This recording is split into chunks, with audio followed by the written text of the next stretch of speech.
So, welcome to the next edition of the Rare Business Podcast. With me today, I have Stu Bloom, who is the CEO of Aspect. Hi, Stu. How are you doing? Good evening, Adrian. Well, thank you. Yeah. So, Stu, for the benefit of our listeners and readers, can you tell us a little bit about you and also maybe a little bit about the work that you do? I'd be happy to. So I am Chief Executive Officer and Chairman of Aspect Software. Aspect is a global organization that helps enterprise customers make it easier for them to interact with their consumers. Okay. The company's got a history that goes back almost 40 years in the industry. Okay. And now, the reason why we kind of came about, or this interview came about, is that you recently published a report that I referenced in a recent Forbes article that I wrote around sort of proactive customer service. And your report was called Four Reasons Why Proactive Customer Care Means Customer Loyalty. I mean, can you tell me a little bit about the report, maybe an insight into some of the four reasons, how it came about and why you wrote it?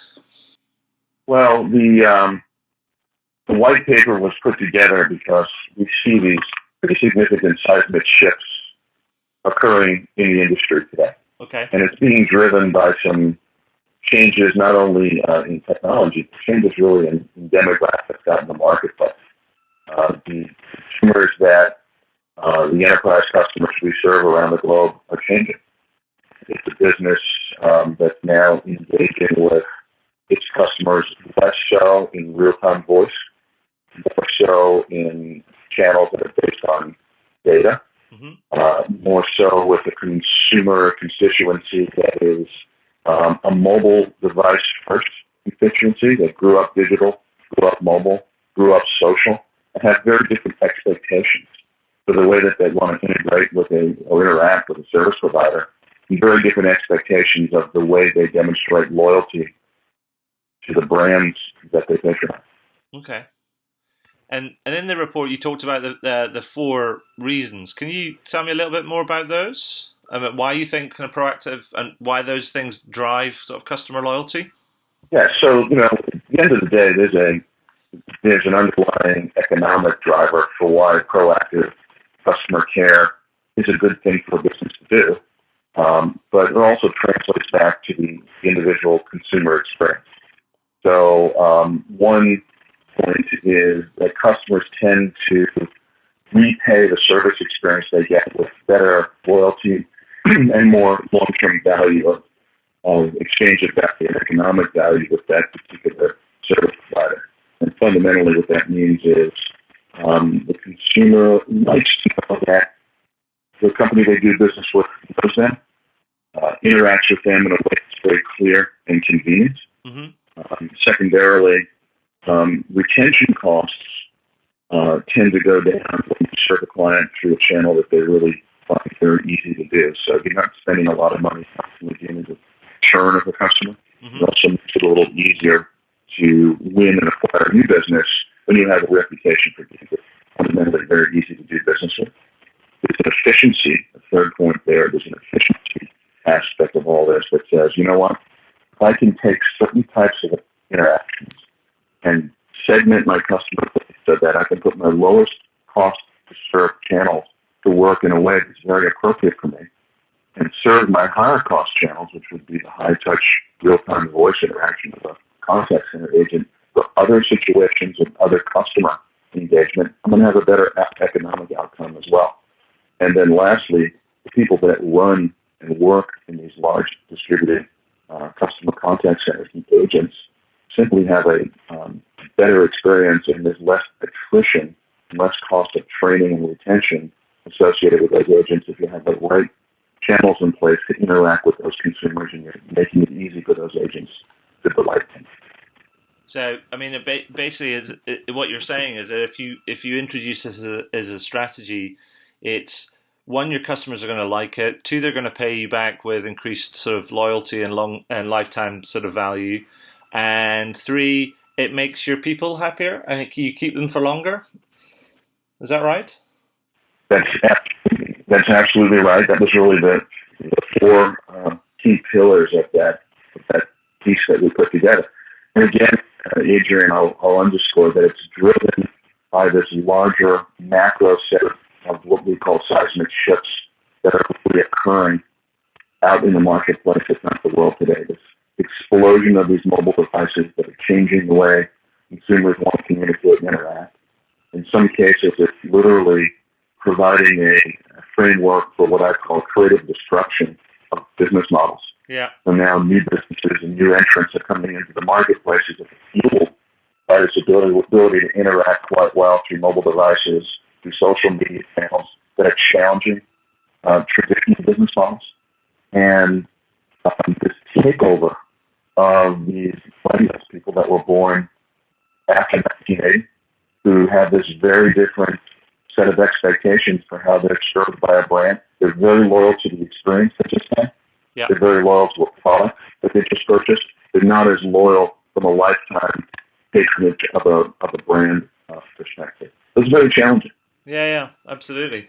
So, I mean, what I'd be really interested in hearing more about is, maybe some examples of how, say, some firms that you've worked with have put this type of strategy into practice and have become more proactive. Because I think the challenge is that people talk about that, and I include myself in that, and say this is almost a proactive customer care is right on the vanguard, and some firms do it well, and some firms don't do it well. Some firms just do it in a piecemeal way. But it'd be great if you could give us some examples of some stories around what some firms that you've worked with are doing, and how how they've done it, and what sort of value they've got out of it.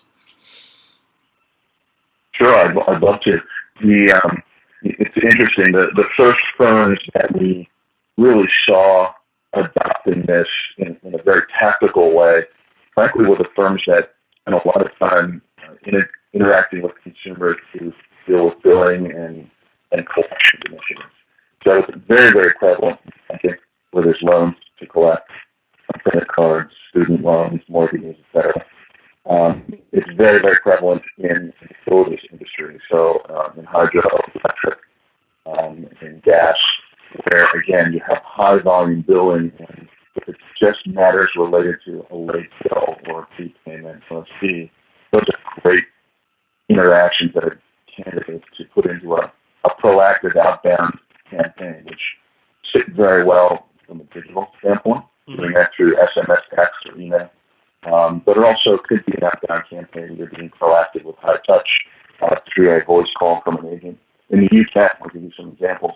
Anglian Water in the UK, they're using our proactive engagement platform. They send over 200,000 messages a year through text, SMS, and email just to proactively notify customers of current issues or outages based on planned maintenance in a particular local code around where they're based. And by notifying those customers, either the moment an issue has arrived or on a planned outage, they eliminate the need for all those customers to come and queue up into the contact center. Yeah. And that efficiency is driving, they believe, somewhere north of £100,000 to £200,000 a year in just fundamental cost savings. And it's translating to a much better customer net promoter score. Yeah. Translates to better value, and in some industries, translates to better compliance scores with regulators. So there's one example. There are other companies that do things, they push the envelope a little bit further from a creativity standpoint. So Apple Computer does a fantastic job to be proactive, and one of the ways they do it is they do it in the context of customer support. So if you were to schedule a technical support session through Apple's support portal, and you line up 12 noon on Friday to speak to a technician about a networking problem you're having, you have to change that appointment. They give you ways to interact with them through the portal, through email. And if you cancel the appointment, they know enough about the skill sets of their people, the resource availability right at that time to proactively come back to you and say, I see you canceled. However, I can help you with what you need right now, or in 1 hour, or 10 a.m. tomorrow. So they're proactively keeping that connection alive with their customer to do everything we can to make sure that they don't go away unhappy just because it's a phone issue. Really nice job. Yeah. BMW, one of several examples where we see so much radical change through technology in an end product. So the telematics infrastructure that BMW has is BMW knows more about your car than many of the consumers who own that car know. So they will know if you're up for a service interval check.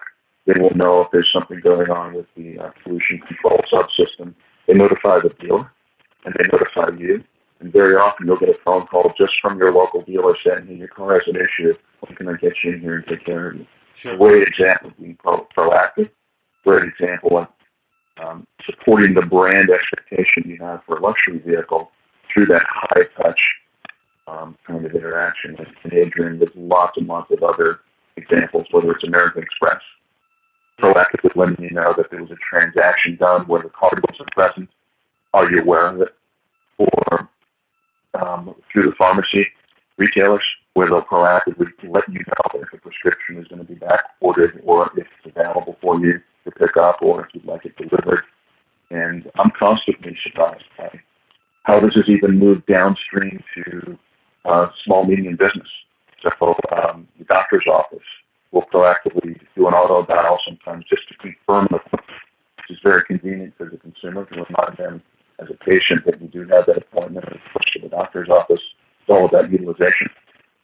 So there's a win-win on both sides, and that's really just the beginning of where we see proactive customer engagement taking place. Excellent.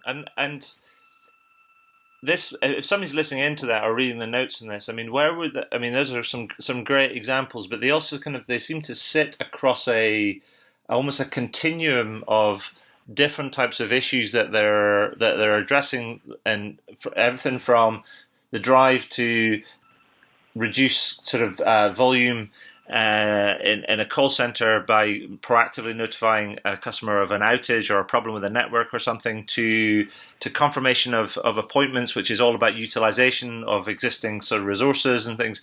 So there's a wide variety of things that companies could think about sort of doing. I mean, if you were a company that was sitting and listening to this or reading the notes on this, and they were going, that sounds brilliant, but it just sounds vast as well in terms of a field of opportunity. Where would you advise a company to get started with all of this? Sure. And, we sympathize because we spend probably half of our time really providing advisory guidance to clients about that very thing. Where do I go? How do I get started? Yeah. And it's different for every company, and it's different for every industry, really. Like, I'll give you an example. Right now in banking, banks are under tremendous downward pressure. Yeah. After the banking crisis of several years ago, a lot of banks fundamentally have had a lot of their income regulated away. So their profit and loss statement, their income statement is just under attack. They don't have the luxury of the fees they had a while back to enjoy from a revenue standpoint. So they've got this downward pressure. They've got pressure of regulatory compliance. They've got pressure for increased security and fraud protection. And they've got to focus on how they maximize the lifetime value of their customer relationship, how they lower their cost of new customer acquisition. So the drivers for why you'd want to do this are very prevalent depending on the industry and the type of business you have. But we generally advise clients to do a few things. One is to think about leading with customer experience first. Yeah. Not to think so much about the technology and the business processes, but work from the customer experience that they believe they want to deliver into the market, and then work backwards into the business process and the technology. In this world, where you've got new competitive businesses that are starting up in online channels that don't have physical infrastructure, it's really challenging a lot of the long-term incumbent businesses to deliver differentiated experiences that make use of all the things we talked about, mobile devices, social media, to differentiate. But you got to have a strategy for a customer experience, number one. Yeah. Number two, you've got to find the right sponsorship inside of your organization. So you've got to get executive enrollment that can empower the various lines of business so that you have a holistic strategy to dealing with customers. So I'll use the banking example again. You've got to enroll the executives that are responsible for the branch experience when you physically walk in. have to enroll the executives that are responsible for the online business, or the contact center, or the marketing and campaign management. So you have this unified approach to how you're going to deliver that experience to a consumer, no matter what channel they choose to engage with you. And for a lot of companies, again, that's a very hard thing to do. Yeah. But the economic benefits in doing that are just significant. You have some banks that most of their interactions are still done through branches, yeah, and others are shifting radically where they're doing hundreds of millions of transactions a year through the contact center. And they're doing some exponent of that through self-service channels and proactive channels through mobile web and SMS and email. Yeah. So lastly, we'd love to help people, and I'll just shamelessly plug, if you go to www.aspect.com, under our products and services section, you'll see a lot of good information there about our proactive engagement solutions and a lot of other good context, like the white paper you referred to, that I think can help people get started. Excellent. I mean, so it seems to me that you did say that. So there's two reasons. One was about starting from the customer experience and working backwards, but then also getting executive sponsorship to be able to implement the right sort of strategy. It almost gives, yes. It sounds a little bit like that. Yes, you've got to start with the customer experience, but then when you work internally and getting executive sponsorship, I guess you then got to you've got to be probably more. Yes, the customer experience is going to be there, but you've probably got to be more issue driven, and then build a business case around what's the ROI of doing this because it solves this problem or it achieves this return. And would that be about right? Yes. Yeah. It is right, and the consequences of not doing that, unfortunately, we as consumers see the results of every day. And the example I use is, how many times have any of us purchased something through an online web store, then had a question about our order, so we call the 800 number, and the agent in the customer care center says, oh, gee, we don't really see what happens on the web, or I won't see that until 24 hours later, so I can't help you if you want to make a change to that order. That is not the gold standard for the customer experience. No. Matches the expectations of these newly empowered consumers who are very much in control today with all the power that they have in these mobile devices. Excellent.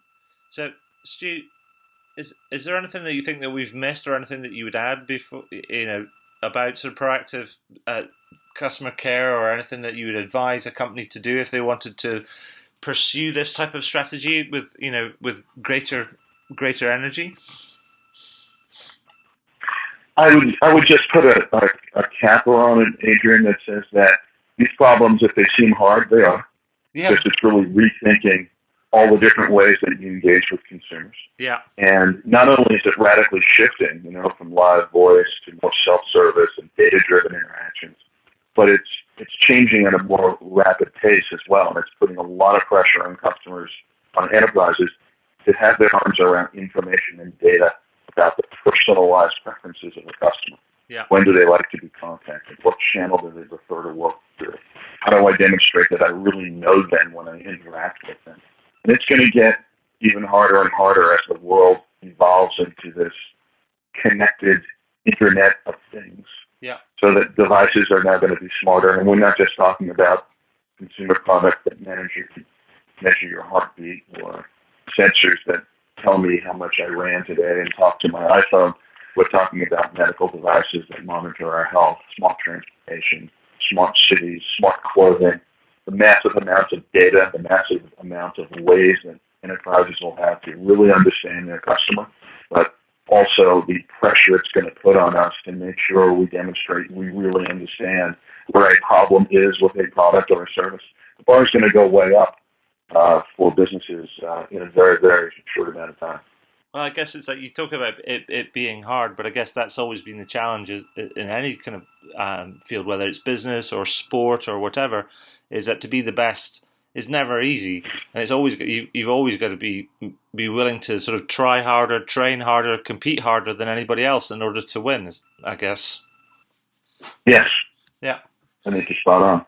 So, Stu, one final question that I have. I always ask these at the end of these interviews, and it's this: is there anything that you'd like to shamelessly plug?